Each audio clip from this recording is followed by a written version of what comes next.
Hi, this is Alessio. Hope you're well. Today is day one of my staycation in England, in the south of England. I've come to a little seaside town in the south of England called Torquay. Beautiful little view outside my window. I don't know if you can see it out there. But anyway, so a lot of folks, as you can imagine, because of the COVID situation, are not traveling by airplane anymore. And I think actually it's a good idea, instead of traveling by air and breathing in all that recycled air in the airplane, why not actually travel to a little seaside town in your own country, like for example, the south of England, and actually breathing some real fresh air by the seaside. So that's what I'm doing right now. It's what's called staycation, as you can imagine. All right, guys, let me talk to you now about a shocking prediction made by economists about the economy and the markets. By the way, this may come as no surprise to you in this video, what I'm going to say, but it's quite important to actually mention it in any case. Now, you may recall at the start of the COVID crisis and the lockdowns, a lot of economists are predicting that the economy is going to go into what's called a V-shaped recovery. In other words, a V-shaped recovery is what's called, as you can imagine, is where the market crashes and then a swift recovery, a quick recovery. That's what they were saying back in March and April, and I think May as well. But that's changed now. Now, you may remember the second and third scenarios that economists were predicting. They were saying, well, maybe it's going to be a U-shaped recovery. A U-shaped recovery or a W-shaped recovery is like a double dip recession. So a W or a U-shaped recovery simply means the market crashes, the economy crashes, then recovers a bit slightly, and then crashes again to cause a kind of a W or U-shaped pattern. And then, of course, recover and go back into the good times, as you can imagine. That, of course, is now off the table as well. That's not what economists are predicting either.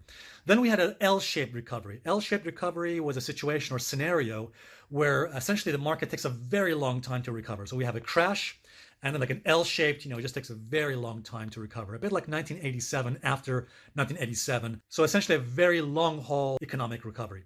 So guess what, guys? Neither one of those scenarios is what economists are now predicting. They're now predicting, well, let me show you the video. Here it is. Have a look. The Dow closed 378 points higher. The S&P 500 and the Nasdaq hit record highs, records in the stock market. A reminder here, your daily reminder, the stock market is not the real economy. Millions of people are out of work. Emergency stimulus has expired. And the worry now, a so-called K-shaped recovery, think about that widens the gap between winners and losers. Some people with stock market investments will come back sharply. Others who rely on a service sector job, they will suffer. Another blow to jobs in the airline industry. Delta is planning to furlough nearly 2,000 pilots in October. Airlines have struggled to rebound because of this pandemic. Funding from the CARES Act prohibited airlines from laying off employees and involuntary furloughs and pay cuts, but that money runs out at the end of September. United and American Airlines have also warned employees of potential job cuts. So guys, as you saw in that video, some economists are now predicting a K-shaped recovery. And you can imagine why. Because the letter K essentially denotes a division between the rich and the poor. So as the rich get richer, the poor get poorer. So you see, for example, the rich just making more and more money. We've seen already how billionaires and mega companies like Amazon, Facebook, Microsoft just bring in billions upon billions of dollars. But the average person out there, unfortunately, is being left behind. In fact, according to a recent survey, they found that 1/3 of Americans could not pay their July rent. Just last month, in fact. And the same survey shows that about 1/3 of Americans could be facing an eviction crisis very soon in the coming months. By the way, according to a recent article, they said that actually 1/4 of Americans will be made unemployed. They may not be able to actually get their jobs back. So some jobs apparently just won't be recoverable because of the situation right now. But guys, listen, this K-shaped recovery or whatever you want to call it didn't have to be the case. This did not have to happen.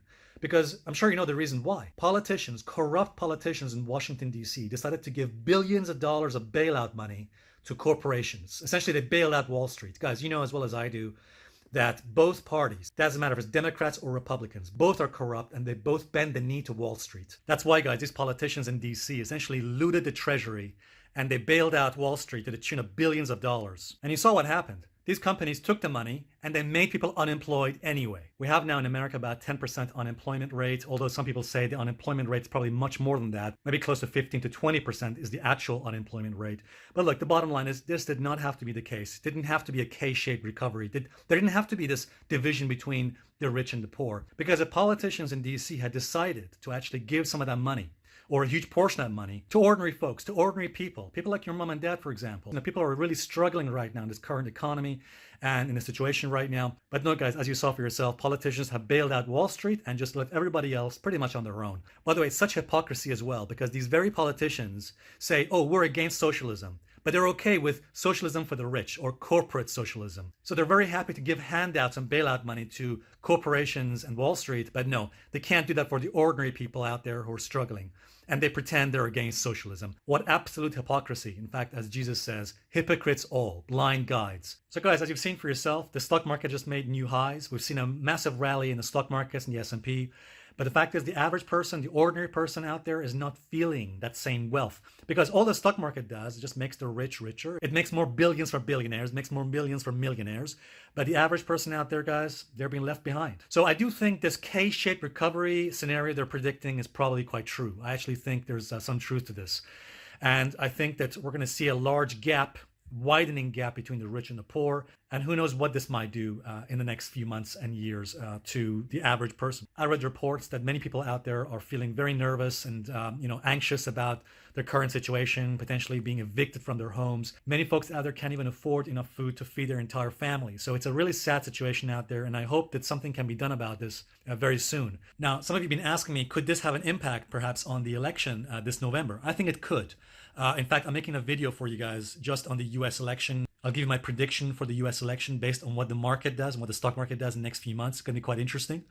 And I'm also going to make a video for you about a potential shocking event that could happen between November and January. That could be quite interesting as well. Anyway, guys, I'm going to wish you a fantastic weekend. I'm going to see what's happening out there by the seaside out there, and hopefully see you soon. Thanks very much, guys. Bye for now.